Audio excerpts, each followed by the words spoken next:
how to move channels on Discord. So if you want to move channels on Discord, then first go for the search and then search for Discord application and open up your Discord. So make sure to log into your application. Once you've logged in, you can simply go for your server and then go for the upper right of that server, which has that three dots icon, and then you can go for settings under your server settings. And once you open your server settings, now you will have channels option. Tap on channels, and under your channels here on the upper right side, you will have reorder option.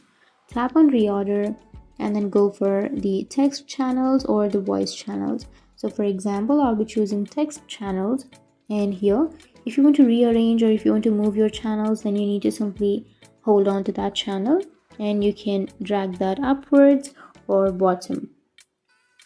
So that's how you move channels on your Discord, and if you have any questions, feel free to comment below.